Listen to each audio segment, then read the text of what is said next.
On this episode, I think that points not to the fact that they don't exist, but they so subsume this reality. I always thought of the simulation theory as playing a video game like Grand Theft Auto, and it's very much locked and isolated. She woke up, there was an apparition at the foot of the bed. The bottom line is what we perceive as reality is just a subset of something that seems to subsume it altogether. You just had this incredible experience, and you go to sleep? How do you do that?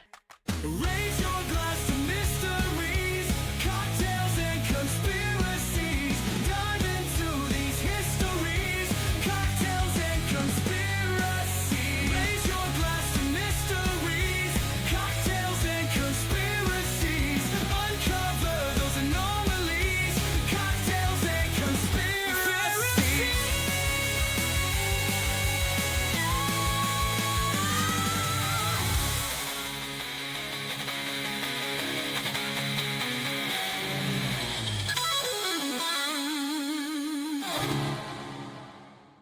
Tired of dragging around that clunky old grill to every tailgate or campsite? Hitchfire has your back. Literally. Their rugged hitch-mounted grills are built for adventure. Just swing it out, fire it up, and get cooking anywhere your vehicle takes you.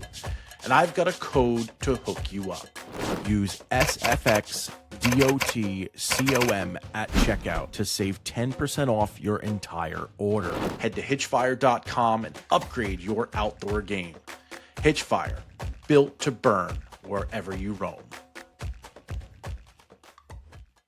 Imagine a reality where what we call impossible is simply part of the existence we haven't yet learned to measure. A world where the strange, the paranormal, the otherworldly aren't intrusions from somewhere else, but reflections of our own consciousness staring back at us. UFOs, near-death experiences, synchronicities, psychic visions, they've been dismissed as anomalies, glitches in the system. But what if the anomalies are the system trying to reveal itself? Tonight, we sit down with someone who spent years bridging the divide between philosophy and the phenomenon, exploring what the anomalous tells us about the nature of consciousness and about reality itself. This is Cocktails and Conspiracies, and tonight we are diving deep with Darren King. Better known online as the Exo-Academian, Darren is a writer, researcher, and host of the Point of Convergence and Liminal Frames podcasts, where he explores the intersection of UFO phenomena, metaphysics, and consciousness studies. His work challenges the rigid boundaries of materialist science and asks one of the most profound questions of all time. What is reality? And why does it seem to bend at the edges? Good morning, good evening, wherever you may be, whether you're tuning in across the nation or around the world. My name is Shane Skwarek, here with my esteemed colleague, the everyday enigma, Mr. Philipps. And Darren, we're thrilled to have you as part of the program. I'm happy to join you guys. Looking forward to an enriching conversation. Let's do it. Let's do it. Before we dive into some of the more wild stuff today, Darren, I really like to start out these shows right at the beginning. You've become one of the more clear voices in this space, someone who talks about consciousness, the UFO phenomenon, and reality itself with this calm, thoughtful perspective. But nobody wakes up in the morning one day and just decides, I'm going to spend my life studying the anomalous. So what first pulled you in? Was there a personal experience, or did it just start by pure curiosity? A great question. I would say I've always been a very curious person. And one of the things I always say when people ask me this kind of question is that as you live your life and you get further into the weeds, so to speak, in this topic, you begin to recontextualize how you understand your entire life. And you feel like you push back further and further the impetus of your interest. And it even raises questions around, am I choosing a path, or is a path being chosen for me from some higher sense of self? And to what degree even are the events of our lives orchestrated to some degree, purposefully orchestrated, but still orchestrated? So with that preamble aside, I've always been really curious. I remember in high school, I was particularly taken with Whitley Strieber's books. I read all of those books, and then kind of put it aside when I was in my 20s.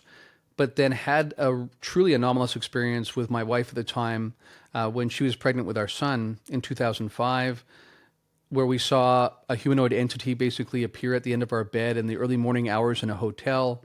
And at the time, we didn't know what to do with it. This being proceeded to pass through the wall. And, when you tell people about it in your life, they're like, wow, that's crazy. How about such and such sports team, right? And they quickly change the subject because no one knows what to do with it. And because I had no understanding at that time that this had to do with ufology in a way as part of the lore, I just put it in the back burner, didn't think about it until I got back into the field later on, began to recognize there's a really rich lore with high strangeness, with behavioral patterns that don't make sense when people have these kinds of encounters. And humanoid type beings are very, very common. They're one of the most common types actually encountered. So it was a combination of curiosity and circumstances, I would say, that brought me to where I am today. I have been itching for that experience my entire life. I'm not going to lie, and it's funny because we did some episodes over the past couple weeks about ghosts and hauntings and things like that. And Tim was sharing a lot of those experiences that he had, which again, like itching to have something like that. Just very cool overall. Yeah, I've never had anything quite as cool as that. I would love to one day. We'll see if any of our listeners out there take me up on my offer of wanting to go out and do some hunting with them, but we'll see. But Darren, who knows? Maybe after this conversation, I could do it right here in my own home. Maybe you'll teach me something. Sure. Sounds good. Yeah. So once you go down this rabbit hole, so to speak, how do you find your footing? Because I think a lot of people who stumble into this space kind of get lost in the noise. You said it yourself. You try to talk to people about this and it's immediately dismissive and, oh, how's your favorite sports team doing today or so forth. But with your approach, it's very structured. It's very philosophical, the way you present yourself, scientific, right?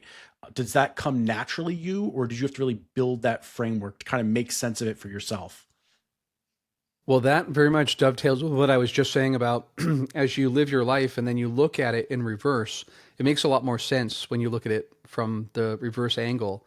And I found that what felt like a meandering journey in my life over the decades, it actually uniquely, I think, equipped me to make sense of a topic as complicated and as enigmatic as the UFO phenomenon and these related topics. I have been into consciousness studies for quite a long time. I was studying with Ken Wilber with integral theory. I studied consciousness with Thomas Ubel in the past. And when I started my podcast back in 2020, I had no idea that it would dovetail with consciousness. And now I teach these classes through my Essence of Being platform. And many, many people in those classes, which is mostly about consciousness and human potential, the bridge to consciousness studies was the UFO phenomenon. And I would have never thought, decades ago when I was studying Buddhism and non-duality and these different aspects of consciousness, that one day I would be teaching classes and most of the people in the classes would have come through by understanding via what we talk about with UFOs that somehow consciousness is at the center of reality itself.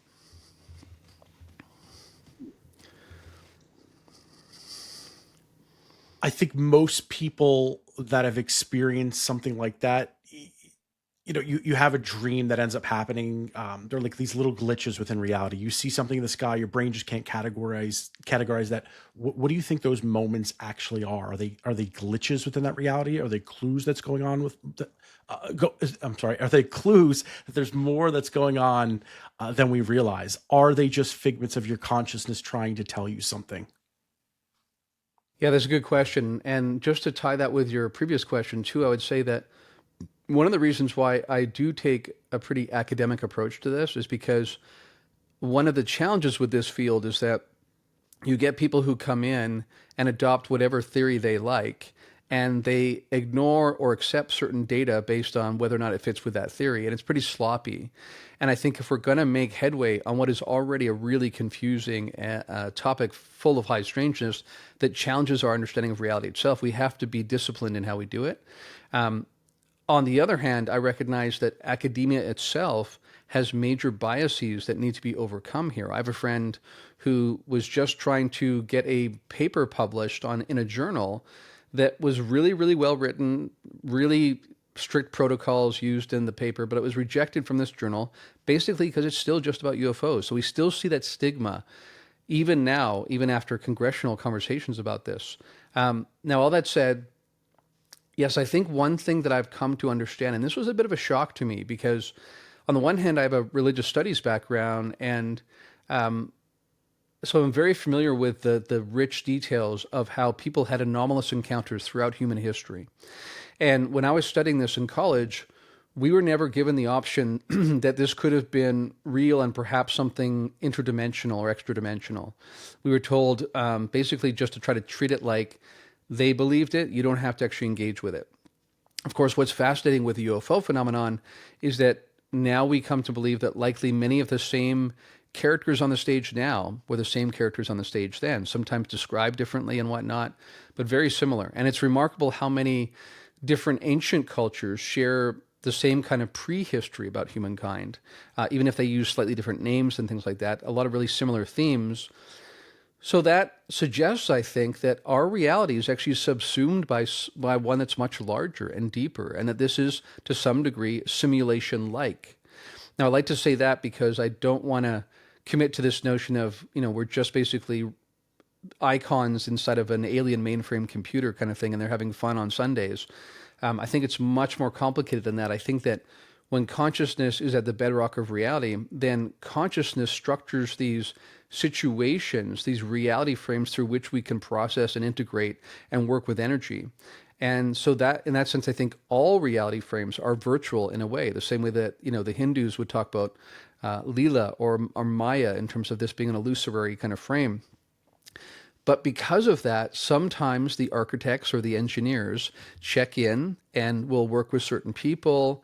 Perhaps, for instance, one case, I know a friend of mine, she shared this in one of my classes, had a situation where, and this is someone I can completely vouch for, very sincere person, driving in busy traffic one day and proceeds to see the woman next to her texting on her knees basically while she's driving in multi-lane traffic.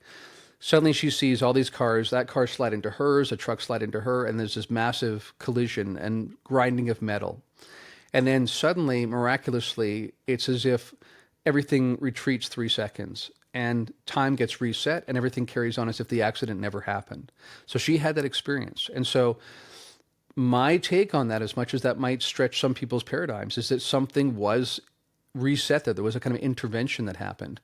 And I think also I would want to say here that I think the UFO phenomenon, as we colloquially refer to it, is many different things. And because we have such a limited and fixed understanding of reality according to physicalism, anything that doesn't fall within there, like what you said, ghosts, Bigfoot, UFOs, time travelers, right? Mike Masters is a good friend of mine, has done really great scholarly work on that theory. So everything kind of gets lumped in. But the bottom line is what we perceive as reality is just a subset of something that seems to subsume it altogether.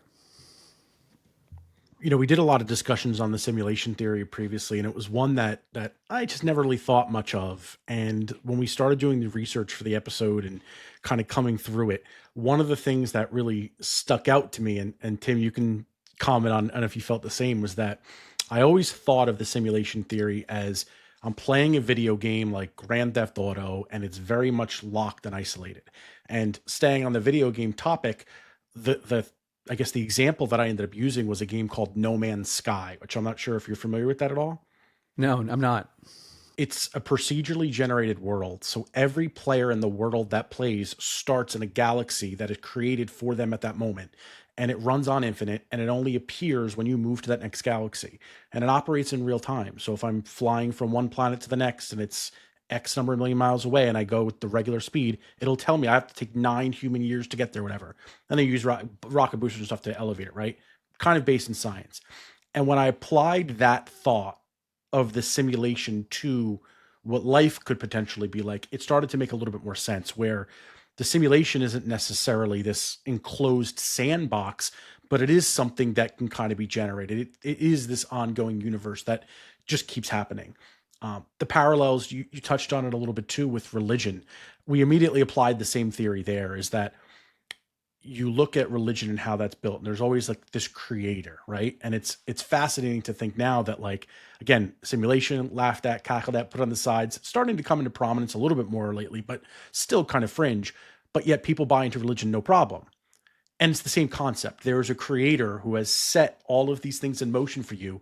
And you, whether you believe in free will or not, you still have this element of being able to operate kind of in your own world. So just, it was always fascinating to me to kind of dive down that. And I think that's really has unlocked us a lot into these discussions going a little bit further. You had mentioned too, just tying things together so much with ghosts and aliens and Bigfoot. And it's one of the recurring themes here too, is that sometimes when people don't have an answer, they just kind of bundle it together and then they just look for one thing that's off in it to poke holes in it. And I think it just takes away so much from underscoring what is there, the things we kind of can grab, the tangible from there. Yeah, absolutely. And a few things to point out here. Yeah, with this notion of it being simulation like, but we being the architects of the simulation as well as the characters or the avatars within the simulation. So I think what partly makes this complex, and this is something I say a lot, is that this is as much about who we truly are as what these other beings are that we're interacting with. And almost every experiencer I speak to has had the barn doors blown wide open in terms of how they've understood themselves and capacities they have. And the limitations of our reality paradigm that is dominant in the West right now largely keeps those extra capacities, psi capacities and whatnot, dormant. And I think we also have to ask questions around when there's multiple layers of reality and different beings coming in at different layers, which I think there are, then it sometimes benefits some beings that would prefer us to stay in our lane and not grow in too much potential. And so I think it becomes interesting when you think about why has our society been constructed in such a way as to dismiss psi and the UFO phenomenon for so long, so persuasively. Some of that is undoubtedly because of UFO cover-ups from the government and, tactics meant to discredit people and character assassination and all of that. But I think there's more than meets the eye going on there. Yeah, but I think we have to think about it as simulation-like, but also something that we can change the source code as we go as well. In fact, part of the game is that as you tap into your true potential and you sort of actualize yourself on different levels, then you much more get to the point where you can write at the source code level. And many people I interact with now have also had this bizarre situation, in addition to the one I shared with the person in traffic, where people will be with these beings and they'll be shown something, and then 12 years later, that event will happen in their life. That's wild. So this notion of a linear time, right, and that things roll out progressively and in via determinism and all of this kind of gets obliterated. And I've also done a lot of exploring sort of outside the construct, if you will, using these different protocols. And that fundamentally changes how you look at this. And when I come back and boot back up within the program, so to speak, number one, I always have this really visceral sense this is not real like we think it is. And that's not conceptual. It's not cerebral at all.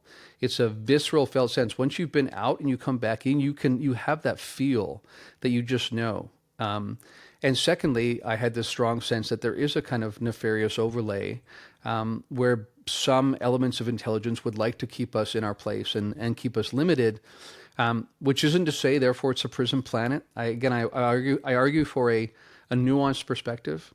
I think from a certain perspective, it's a prison planet. In another perspective, it's a school. In another one, it's a lab. It's all of these things simultaneously, and how we choose to interact with it will determine our particular experience with it. For me, I see it much more as a school. We learn here, and one of the things we have to learn as a species, and this even goes to the whistleblower David Grush and how he's talked about accords that have been made between some of these NHI and elements of the U.S. government, that we have to learn as a collective intelligence, which we're just barely beginning to recognize ourselves as, that we need to be wary of who we make accords with, and we need to be wary of the leaders we elect who will make those accords on our behalf, even if it's not in our best interest. So in other words, part of growing up and learning to wield energy and work at that sort of reality kind of scaping kind of scale, you have to work with all these different layers of reality and begin to recognize your own agency within it. You mentioned... Oh, go ahead, Tim.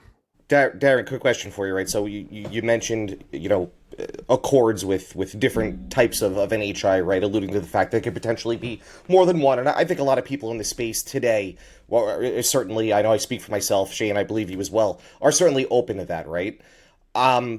Based on the work that you have done, right? The podcast I've listened to, things that you've written, it's more so than just your typical talking about non-human intelligences and the UFO phenomenon. It appears to be, from your perspective, it's not just, another flesh and blood being coming from another planet, right? It's deeper, it's more than that, right? So for somebody who doesn't know you at all, and somebody who's not as intelligent as you, because I certainly am not, sir, what is it? What do you think it is? I mean, I'm sure it could be a little tough to really sum up and put a pretty little bow on it, but if you had to, what would you say it is? It's a great question, and I think what I would encourage people with is to become a little bit more open in terms of what questions we even ask. And I think the question on the table is, what is the nature of reality? And what is our role within that nature of reality? I think many people that assume our current understanding of reality is mostly complete just want to figure out where do UFOs and aliens slot in? Well, like, where do we put them in the pyramid, right? I think that the nature of the high strangeness, and this is something that Jacques Vallée has talked about, early on, he recognized that this is way too weird and way too interesting to just be space aliens, like you're saying, like another flesh and blood race from Alpha Centauri or something, which isn't to say that some of what's going on isn't that. I would say a lot of this is both and versus either or. I think that the assumption we make that I think is faulty, that I've recognized as being faulty over time, is that we assume we have most of reality figured out, and then we try to then slot them into that reality frame. The very way they show up and how they interact with us. And I was talking recently on Liminal Frames about how when we look at the data in the Archives of the Impossible Project, and we see how many people describe the experiences as being dreamlike. They don't say dream, they don't say waking state. It's some sort of mode of existence that seems to be beyond our paradigm of understanding. So I also pointed out that one of the paradoxes with this topic is that, on the one hand, the skeptics say, seriously, like, we still have no really high definition footage when everybody has a cell phone, has a iPhone in their pocket. We can't get one good photo and image. And I think the part that to some people is a little bit sobering and scary for some, perhaps, is that I think that points not to the fact that they don't exist, but they so subsume this reality and can so modify and interact directly with space-time that they can operate from the margins, largely still steer the direction of our civilization, and largely do so in a stealthy way that we never pick up on it. It's always from the margins, right, that we see it. There's a lot of evidence on the margins, and it's now getting enough attention that Congress people and people in government are talking about it. So when I say what it is, I would say that it is a wake-up call on how our understanding of reality is woefully inadequate. That's what I would say it fundamentally is. And we're recognizing there's, I would say, various different kinds of being. Some are incarnate, some are disincarnate, that are coming from different origin sources as well. So it's not just one origin source. Again, my friend Mike Masters, biological anthropologist, he looked at them and said, these things have to be related to us, some of them, right? So that means either they're from some distant point in the future and they're further on in the evolutionary sort of trajectory, which he would argue. Another option is that there are parallel dimensions, parallel Earths, and that they have arisen in that. I think all of that is on the table. I think also it's a bit of a misnomer when we talk about them as if this is a recent phenomenon. This is something else that Jacques Vallée pointed out in some of his work, Wonders in the Sky. He wrote a book with Chris Auerbach, I think it was, demonstrating that these sightings interactions go back way back into our history. So it didn't just start in 1947 with Roswell. We just have framed it differently. So it's come in and out of our awareness as a civilization. And we've used different terms, but when you look beyond that facade, this has been persistent throughout time.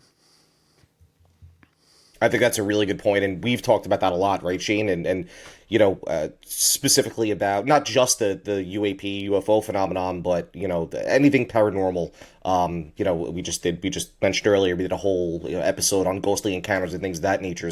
What always strikes me, and I guess it's not necessarily evidence. They're stories, and stories aren't evidence, so to speak, I guess circumstantial evidence, if you will. But the fact that, I mean, they've been written down for thousands of years has to allude to the fact that there is some grain of truth.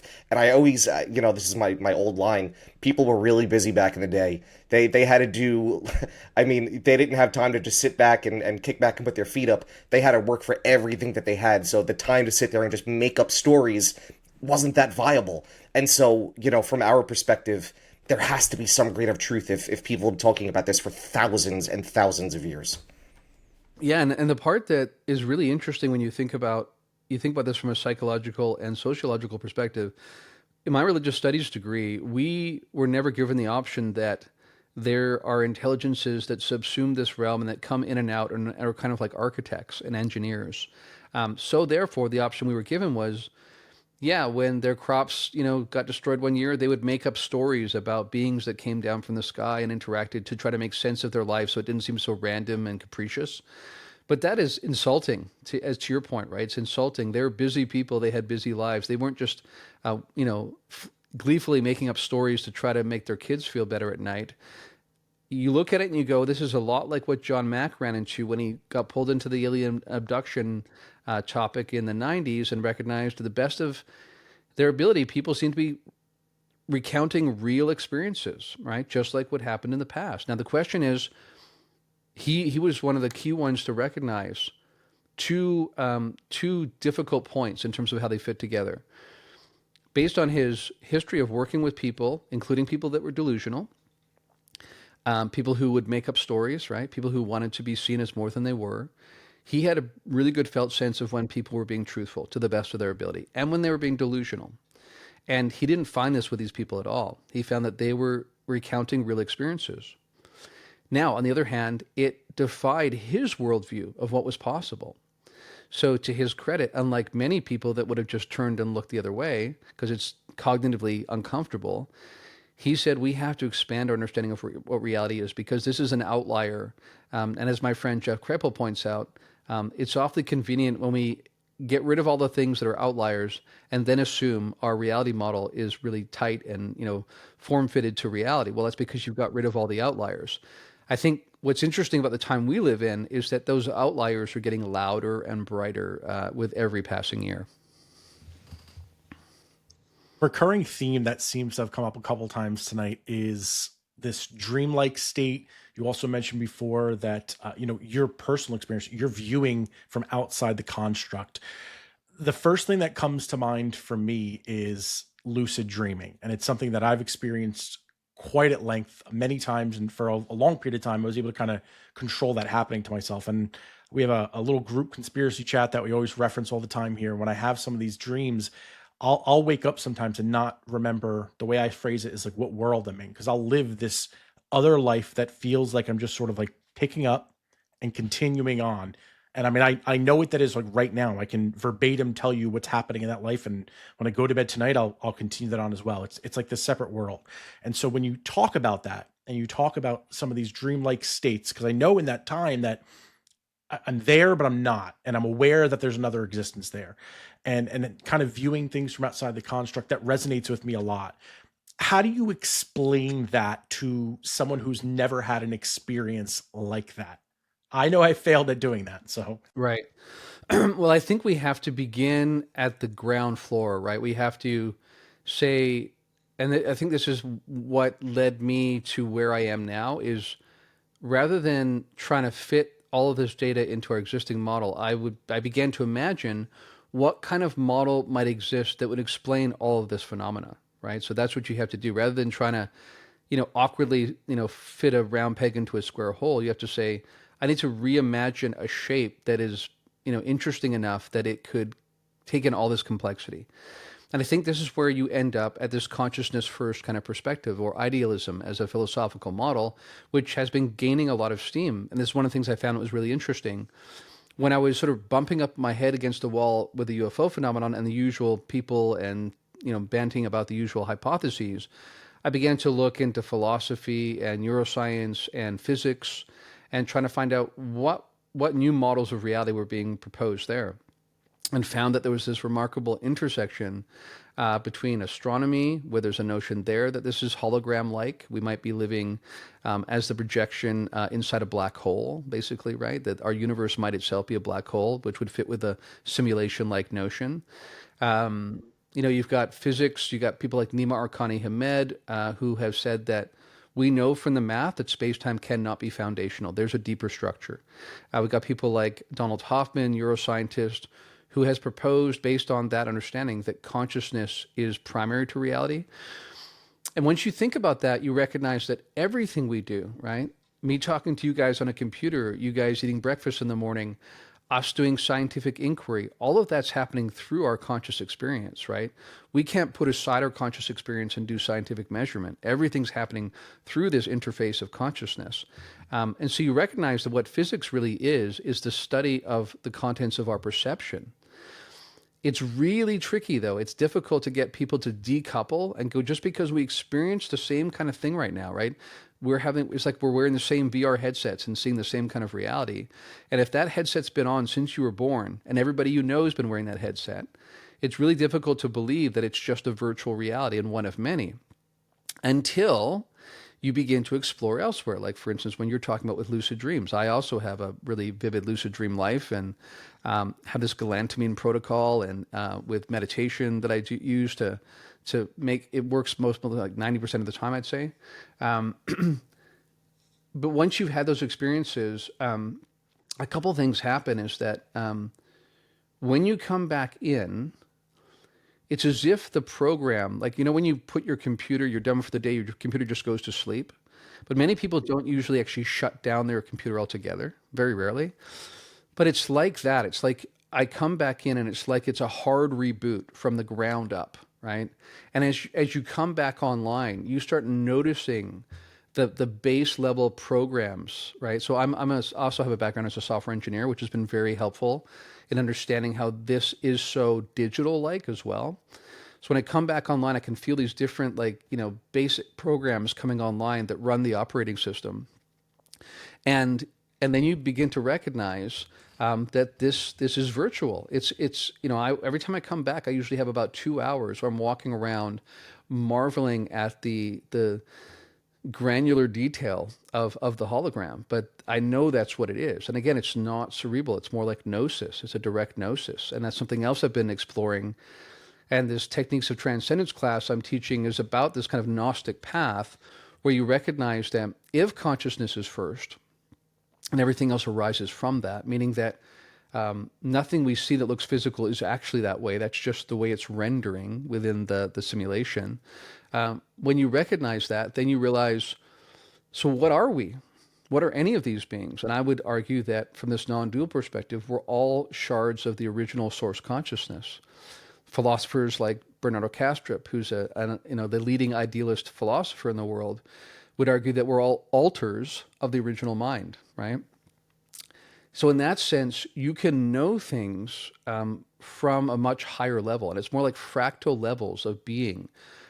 So that's been my experience. And once you've had that firsthand experience and you couple that with all of the data, which is really rich, actually, and to the point you brought up earlier about, this being, yes, to some extent anecdotal, but at the same time, we do allow witness testimony, especially when it's in numerous witnesses that are credible otherwise.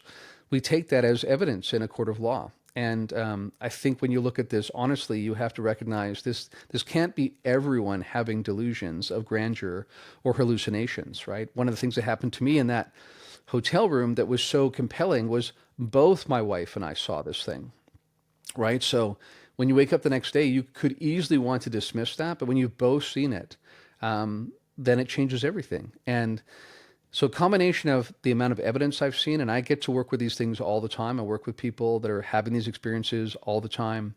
And I've had my own experiences, and I read the history in an unbiased way as much as I can. To me, it seems glaringly obvious that this is what's going on and that consciousness is fundamental. space-time cannot be foundational. I wrote that down when you said that because it was just, I don't know, it's so profound to me. And I think that that's one thing that gets lost on us as a society, as a race, or whatever. Our whole lives are predicated on time, right? Whether it's calendar years, whether it's the time of day, and it's completely made up. It's made up by our perceived notion of circling around the sun, and that's not even accurate. So it's just very fascinating to just take that, and if you take that away, where does that leave us? Um, that experience you had in the hotel room, not to dive all the way back to the beginning of the show, but you brought it up again, so I'm blaming you on this one. What was that conversation like the next morning when you're with your wife? I mean, do you think it's just like, maybe I just dreamt about this and we just shared a dream, or do you guys openly talk about this and try to get to the bottom of it? Yes, let me give you a bit more detail and I'll tell you exactly what happened. So it was in the early morning hours that I woke up, and our young daughter, who had just turned 3, was in the bed beside us, and my wife was pregnant with our son. When I first saw something at the end of our bed and it wasn't my wife who was next to me, I thought maybe it's our daughter, but almost immediately recognized it was too tall to be our daughter, was humanoid, but something was a bit different about it as well, slightly more angular features. So I then proceeded to get up out of bed, and the expression that I saw on the being's face to me looked like surprise and maybe just a little bit of alarm, almost as if I'm here giving some interpretive overlay, but I took it to almost be like, oh, you're not supposed to be awake. You're not supposed to be seeing this. It was almost like it was the end of an event, right? Rather than the beginning of it. So then she/it began to back towards the wall as it's looking at me, right? And goes right through the wall as I'm standing up at this point. And then I did something that, again, doesn't make any sense rationally. And this is a bizarre thing to have experienced yourself, because you know how you usually react. But I suddenly had this idea, you should just go back to sleep, right? Like when beings appear and pass through walls, that's what you do. You just go to sleep. Right? It makes no logical sense, not rational, but that's what I did. So I turned around as if to go back to sleep. Now, again, thankfully, my wife had seen it, right? So she shook me and was like, what are you doing? Go to sleep. Like, we just saw this thing. And then she also told me that as I came back to bed, the being came back through the wall and proceeded to walk down the hallway and pass through the front door that was off to the left here, while I was getting back into bed. And so she shook me out of my stupor, and I was kind of in almost like a hypnotic trance. And I was like, yeah, no, I hear you. And we, I like to add the joke, we didn't stick around for the continental breakfast, right? We decided to wake our daughter up, which, interestingly, she had these welts all over her body. Now, I often will say, it could be an allergic reaction to sheets or something, but she'd never had that before or after. Right. We got on the road and got out of there, and within an hour, they all disappeared. All those welts disappeared. We called the hotel and asked them, did they have a history of apparitions showing up in the hotel room? And the woman at the front desk was a bit freaked out, but she's like, no. And yeah, so that's what happened. And you talk about it for a while, but eventually when no one takes you seriously or knows how to engage with it, and you think they're almost humoring you, eventually goes to the back of your mind, again, until years later when I would read this was not uncommon, and especially people doing things that don't make any sense, like going back to bed, forgetting to take out their phone to take a picture. The case of Terry Lovelace, he and his friend, for the first time in their lives, had this inspiration to go camping at a place called Devil's Den State Park. And his whole point in going was to take photographs of wildlife because he's a wildlife photographer. So he went all this way to a different state and realized when he got there he didn't bring his camera, right?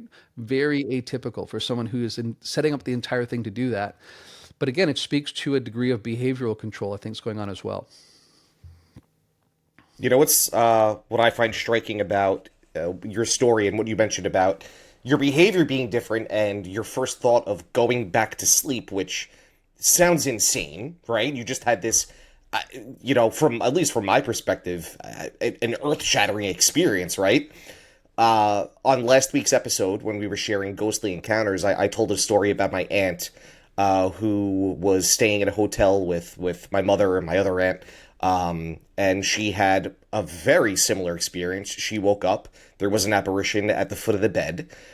She didn't really interact with it at all, and she just went back to sleep. And I always and granted, my aunt is the kind of person, she loves to sleep. She can sleep anywhere, anytime, any day.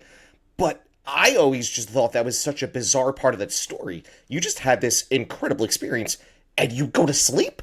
How do you do Right. that? So I just find that the parallels there are striking. Yeah, and the thing is, like, skeptics will say, "Come on, that's not believable. There's no way you would do that." But this is the point: is that when you actually, with an unbiased perspective, look at the lore, you realize this happens tens of thousands of times. That people do things that just are not typical for what they would do, and this is obviously a big part of the lore: is that almost all of the communication is telepathic. They can read your mind fully, and they, to some degree, can know what you're going to do. Like I said, those beings that showed this friend of mine what was going to happen in his life 12 years before it happened. There are many people now who have experiences with these beings as part of these abductions that have said at some point there's some sort of apocalyptic event that's going to happen in our reality, and they're going to come and get them before it happens, kind of thing. And this is well attested to in the lore. These are not outliers. Behavioral modification and knowing the future in a way we don't is very, very common. There's the idea of synchronicity, and I think you've kind of touched on it quite a bit here, but I wanted to make a very pointed question towards it. Those meaningful coincidences that just seem a little too perfect to be random.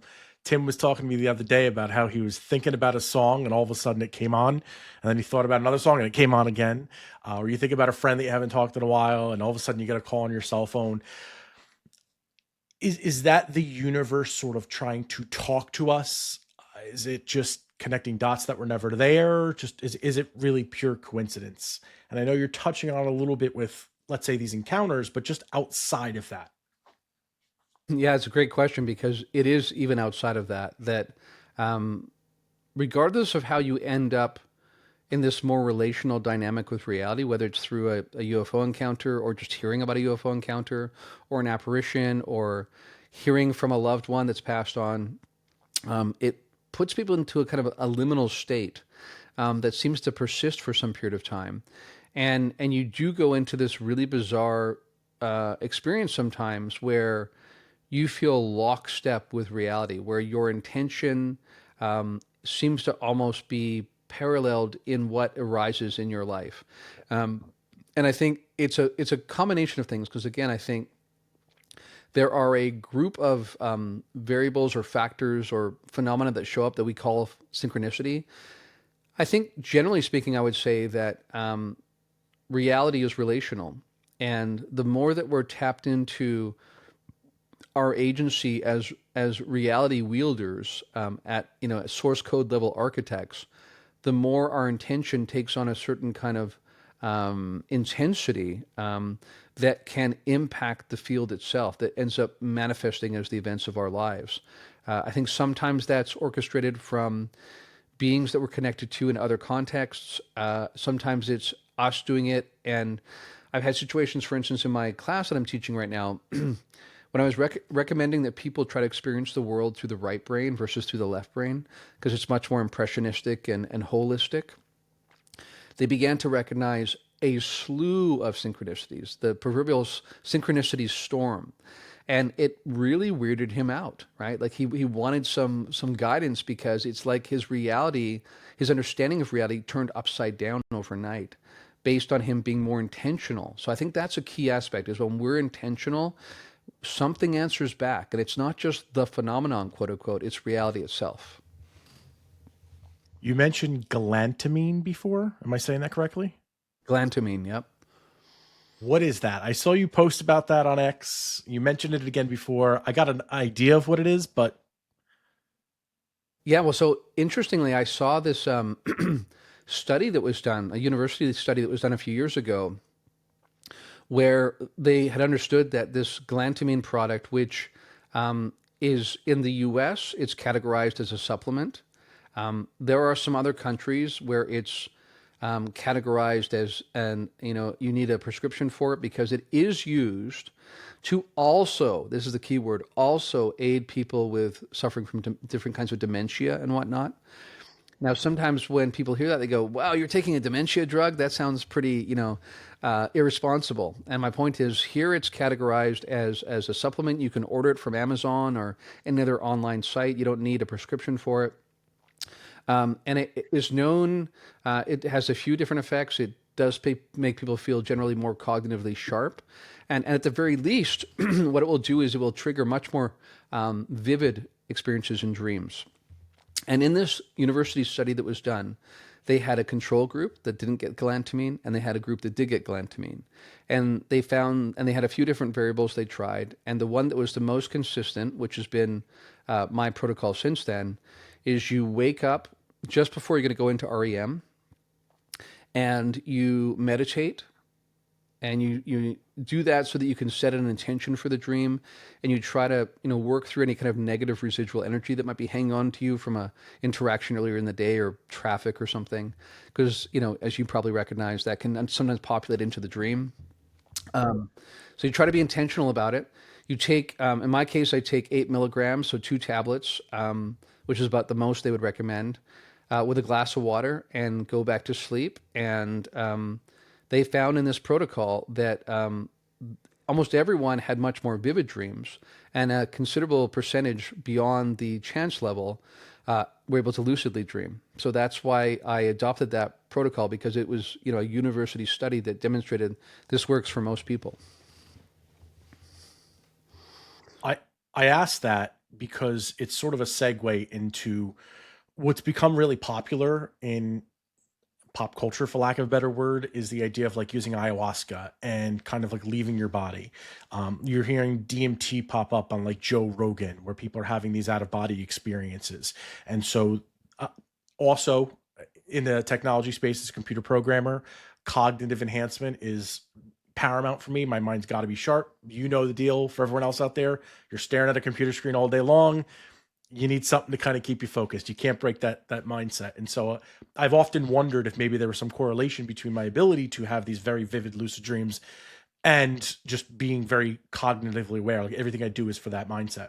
But my question really becomes, have you seen any correlation between things like ayahuasca, DMT? Do you think that they're maybe producing fake side effects? Are they really unlocking things with people? Do you have no opinion on it at all?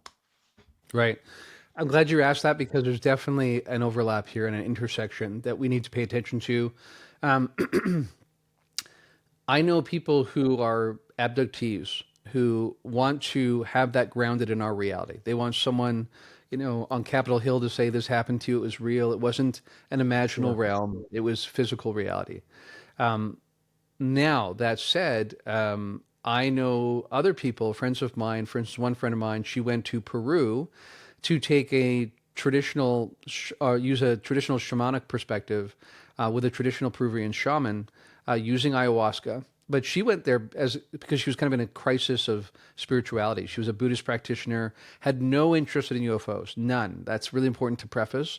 No interest in UFOs whatsoever. She went there for some sort of spiritual awakening, is what she was hoping for. After the third time using ayahuasca with the shaman, she found herself on board a UFO, speaking with alien beings who furthermore seemed to know her. And she had a sense of familiarity with them, which again speaks to what I was saying earlier. This is as much about what we truly are and what we're not in touch with, different levels of ourselves, as who they are. And they were happy that she found a way to connect with them, not the way, right? But one of the ways, right? And I have another friend who teaches philosophy, and she had a situation where she used ayahuasca and suddenly went from being an atheist and a physicalist to suddenly remembering setting up the architecture of her life, this lifetime, so that she would learn certain lessons.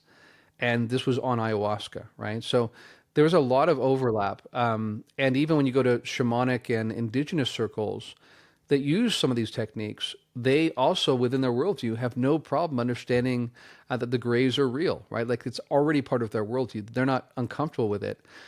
And I would say that the key here, and we're beginning to recognize this in conventional society, is the default mode network, right, which is our usual waking state experience, is just one particular configuration of consciousness.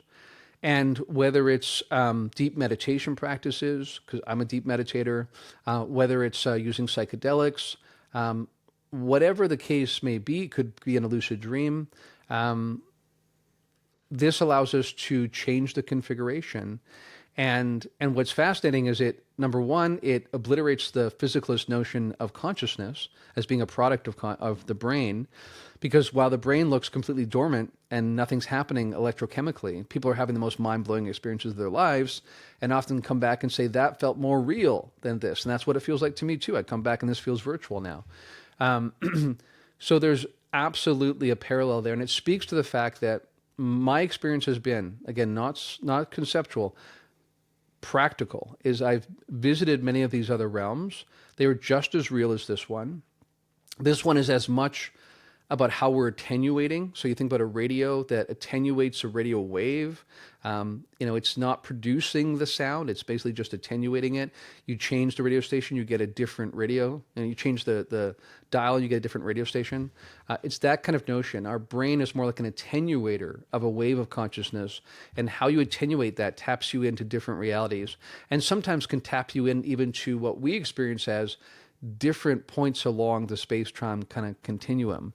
For instance, a guy named Eric Wargo has written some great books about dreams and how often they're precognitive, right? He kept a really precise dream journal and then demonstrated to himself, even as a physicalist, wait a second, let me check my journal. I dreamed this 3 weeks ago or 3 months ago or 3 years ago, right?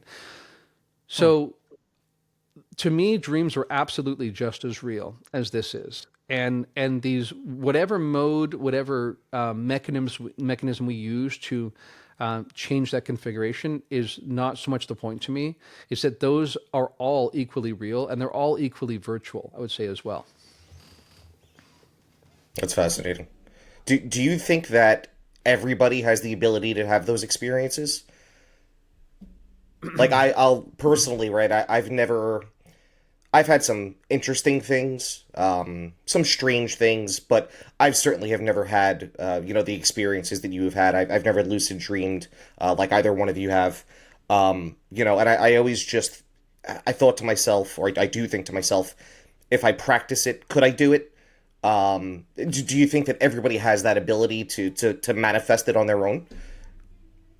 Yeah, I think I think one of the really interesting aspects that we haven't touched on, and this always happens, right? Because there's so many ways this topic bridges to every other topic, right? I like to say it's the one topic that leaves no other topic unscathed. Because I think our history is variable, right? Like I think we don't all have the same history. And when you look into some channeling lore and past life regression lore that has, sprung up over time, you find that some people, this is part of the issue, again, about who we truly are, that I don't think we just have human history. I think that part of the dance of moving in and out of incarnation and having experience is that that's not always as a human being, that each of these different forms and species take on us, have unique things they can teach us, and the next time we might on a different experience. So first thing I'd say is that I do think some people are more adept than others, maybe because of some of those different backgrounds. And there is, for instance, well attested that people who are abducted, their parents and their grandparents were also abducted. There does seem to be a genetic component. I also think it goes beyond genetics, right? That's just the physical level. But that said, you look at someone like Dean Radin, who studied, for instance, psi phenomena, and he has found that it's very difficult to find someone who doesn't have some degree of psi capacity, right? It's largely dormant in us, but most people do have it. And he actually found, and this is a pretty striking thing to say, but he thinks that the few people who are not psychic, that actually was a mutation, that the original human xenotype was naturally psychic, and that this would naturally arise even through evolution, because if there's a lion around the corner, it's beneficial for you to have a psychic sense of that before you even see it. Right. And then over time, because we have safety nets and we have modern cities and generally lions are not roaming around the streets, we've lost our need to depend on that. And I think that it's atrophied because of that. So yes, I think we all have these capacities to different degrees though. And I think we can engage in certain skills to increase the likelihood of those experiences. So maybe I'm just limited to knowing what song's going to play next. Great. What a superpower. We'll see. Yeah. That's actually an interesting point you said, because it's not the first time that I've heard that we've sort of lost our survival instinct, because that you're not expecting a lion to walk around the corner anymore.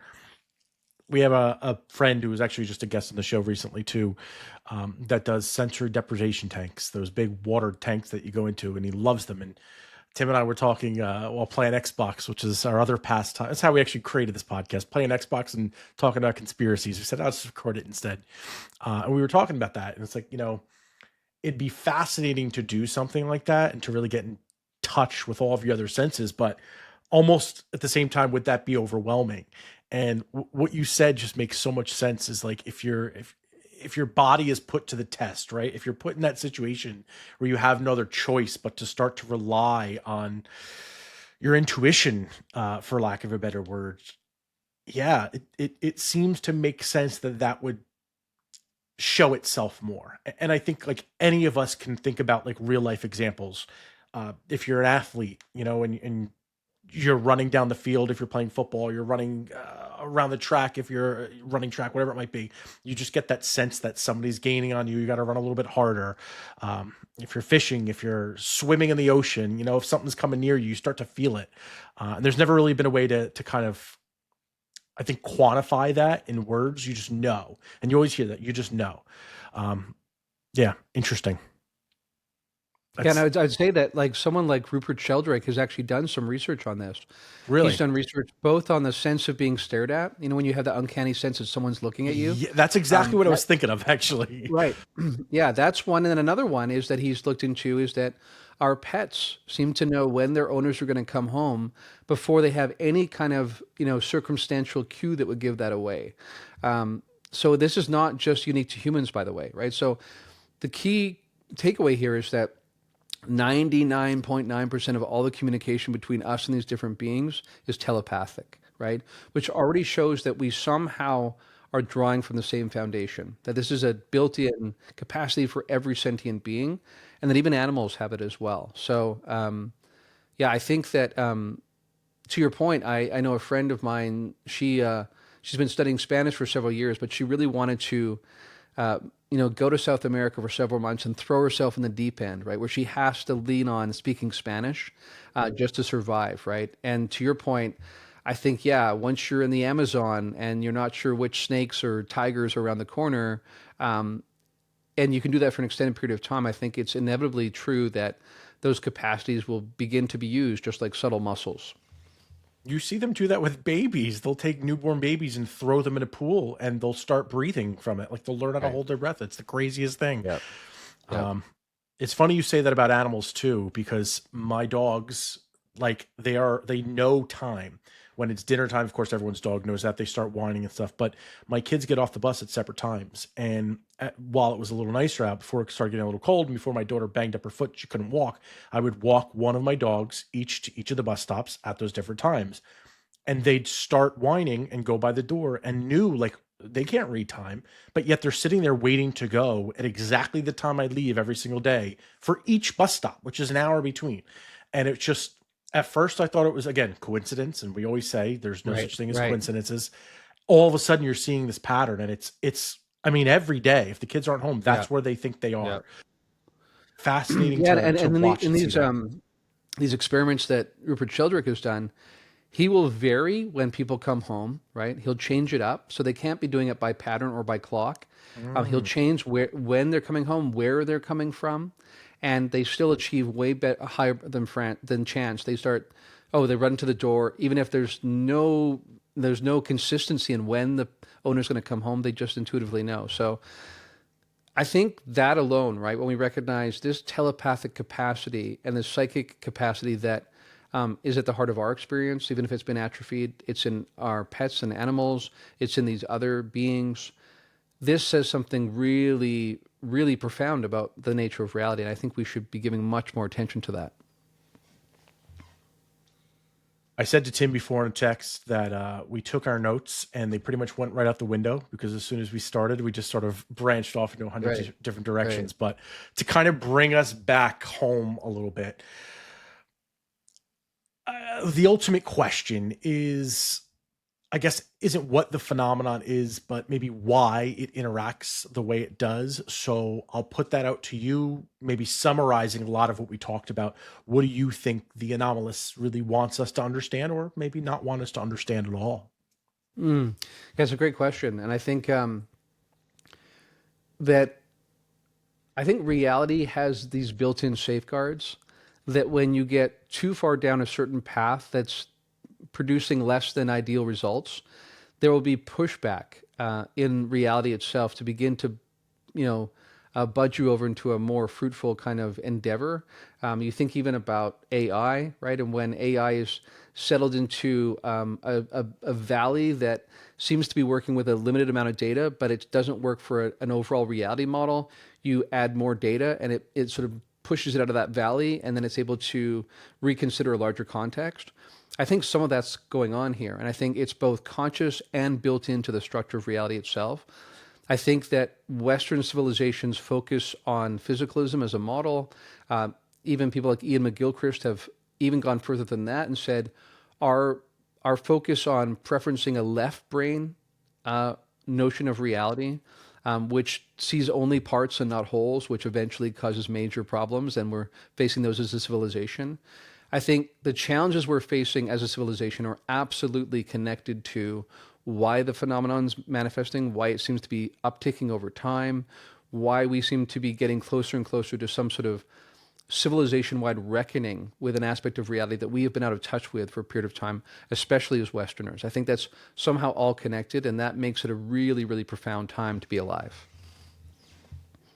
You mentioned a couple times that you've been doing some courses, techniques of transcendence online. You want to share any information on that? Yeah, so one of the things that happened in my anomalous experiences was I was invited to a private retreat at the Monroe Institute, which has been central to understanding out-of-body experiences and astral travel that the CIA funded back in the day. Yep. I went to a private retreat there. The title of the retreat was UFOs and the Consciousness Connection, fittingly. And not only did we see things in the sky and we captured footage of it, submitted it to MUFON, they confirmed that it was anomalous. But following those experiences, I had my own telepathic experiences where I was inspired to begin to write this curriculum, which eventually became this Essence of Being platform. And so a couple of years ago, I turned that into classes. I offered my first class. I've now taught that expanding awareness class 4 times and have several other classes I've developed as well. So that's kind of grown over time. It's also resulted in retreats that I've hosted in Idaho last year and then this year at Mount Shasta in California, because I'm really interested in not just this being titillating, but and entertaining, but actually change how we understand ourselves and how we live. How can we live into this? And as a result, address some of the concerns we have as a civilization. So if people want to check that out, I offer 1 or 2 classes every semester. So the Techniques of Transcendence class is a bit more than halfway through, but I'll be offering another class in February. They can check that out at essenceofbeing.info. And yeah, that's the courses I offer. So basically every week I'm doing coaching, I'm preparing for a podcast that I do once a week, and I'm teaching these classes. And at the same time, trying to understand what this reality is all about. That's probably the hardest part of all, right? Just trying to wrap your head around it as well. Yeah, I was checking out your website even before we hopped on today. I've got it up again here right now. Really fascinating stuff here. Are you doing these basically, you said once a semester, so it's going to reopen again in February and then you'll run it again probably what, 3-4 times a year? Yeah. So basically from September to November, then February to May every year, Awesome. I run classes. Yeah. That's amazing. That's amazing. On YouTube and on X, Exo-Academian, is that correct? That's it. That's correct. Yeah, absolutely. Excellent. And we'll make sure that that is all in the info down below to everyone that is watching online. A huge thank you to you, Darren, for joining us. This was incredible. I honestly do think that we can continue on. I've got a laundry list of other questions and directions I want to kind of spin off on here. Mr. Philipps, any closing thoughts over there? How do you feel coming out of this? Because you came into it. When the dream stuff comes on and Transcendence, this is my cup of tea. And Tim's like, I don't know what I'm going to be able to do. It is, and I struggle with it because I've never had an experience with it, and so for my own reality, it's very difficult to understand it, right? closing thoughts, Darren, you got to come back because I've got like 800,000 more questions for you, my friend. We need to talk some more. That's it. I'd be happy to. Yeah, I was. I really enjoyed the conversation. Great questions, guys, and yeah, I'd be happy to come back sometime. Fantastic. Love it. Appreciate that. For each of you listening out there or watching, if you have your own moment of high strangeness, something that made you question reality, please do tell us about it in the comments. Tag us online. Follow Darren at exoacademian on X. He's on YouTube, essenceofbeing.info as well. We appreciate each and every one of you. Remember to like and subscribe. It does help us out. And until next time, so long, everybody.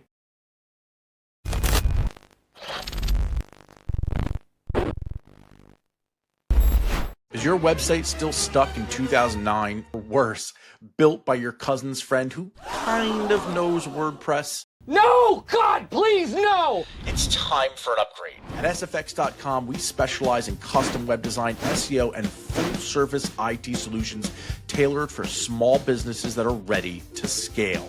Whether you're just starting out or reinventing your brand, the team at sfx.com brings strategy, style, and serious tech skills to every project.